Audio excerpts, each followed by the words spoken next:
As we saw in the last moon video, the harvest moon was a time when farmers could stay out later in the fields, gathering crops before the first freeze of the season. Now that this gathering of crops is done, farmers turn their attention toward bolstering their food stores for winter by hunting deer and other animals, and that's how October's moon came to be called the Hunter's Moon. The Hunter's Moon has some interesting characteristics.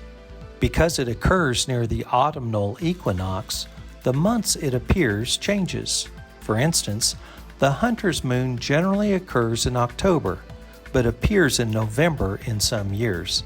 Another variation for this moon is the time of moon rising each month. Most months see the moon rise on average about 50 minutes later each night. However, the Hunter's Moon rises about 30 to 35 minutes later each night. Why?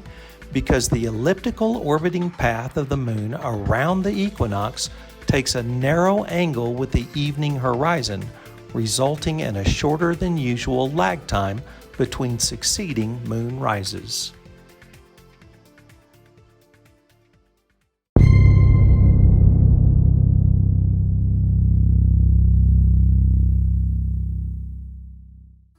Born in Paris, France, Georges Méliès was the son of a wealthy bootmaker who had been the official bootmaker for the Dutch court before fire destroyed the business. George worked in the family shoe business after graduating in 1888. He also served his mandatory military service of 3 years. When his military service ended, his father sent him to London to work with a family friend to improve his English. Back in Paris, Méliès purchased the Robert Houdin Theatre around 1888 with the money he received from the sale of his share of the family business to his brothers, along with funds from his wife's dowry. He became interested in filmmaking after a private demonstration of the Lumiere brothers' cinematograph machine. Méliès began shooting his first film projects in May of 1896. At the end of 1896, Méliès and partner Lucien Roulos established the Star Film Company. As a stage illusionist, George's next 9 years were productive ones, as he created 30 original illusions that brought comedy and melodramatic pageantry to performances. Among his best-known illusions was the recalcitrant decapitated man. This illusion cuts off a professor's head mid-speech, the head continuing to talk until reattached to the body. In this version of decapitated heads, the first known use of multiple exposures is used by Méliès.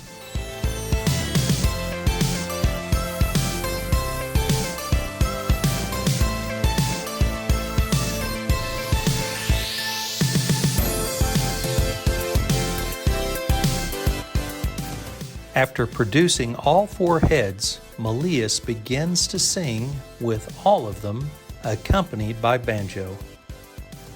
The cacophony is too much for his ears, and he smashes 2 of the heads with the banjo, making them disappear. He then throws a head off his body and ends the performance by reattaching the 4th head to his shoulders. In the film, The Nightmare of the Submarine Tunnel, the French president and King Edward VII meet at a palace to discuss building a tunnel under the English Channel. At first, the tunnel is a success, but then disaster strikes. In a side note, it's interesting to learn that a tunnel between England and France was first proposed by Napoleon's engineer Albert Mathau in 1802. The tunnel became a reality when the Channel was completed in 1993, with Eurostar services beginning in 1994. Between 1896 and 1913, Méliès directed over 500 films. Méliès became well known for the use of special effects in movies, using such techniques as substitution splices, multiple exposures, time-lapse photography, dissolves, and hand-painted color. The film, The One-Man Band, demonstrated his skills in special effects as George played 7 different characters simultaneously in the film. Other films include The Impossible Voyage, Playing Cards, Post No Bills, A Terrible Night, and Arrival on a Train, all of which survive to this day. Sadly, though, much of Milius's works are lost.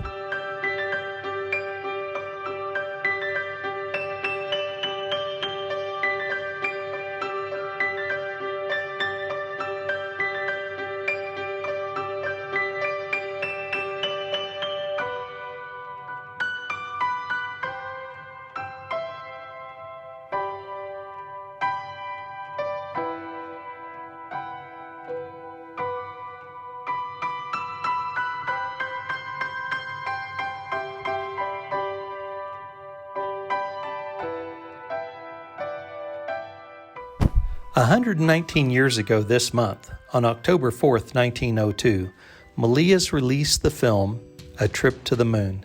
It's the lunar trip made by a group of men in the hunt for adventure. For anyone that would like to watch the full-length version of this early historical film, a link can be found in the comments. Special effects in the film include the cross-dissolve technique, which I'm using to show a preview of the film. Watch for Milius's use of this technique. I mark it with the words cross-dissolve. Other effects found in the film show an umbrella that turns into a mushroom and grows on screen, the disappearing behind a puff of smoke illusion, and the standard cut joining two shots, which is the continuation of the same time and space with two different shots. An example in the film is when we see the moon in one shot and the landed moon rocket in the next.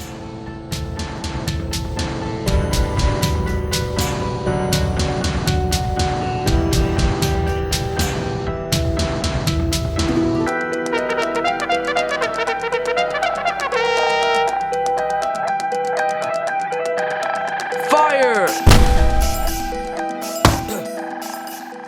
A Trip to the Moon became an international success, with this image being widely known even today among filmmakers. Now it's time for The Hunter's Moon Rising. I hope you enjoy.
This month's video features the music by Twisterium.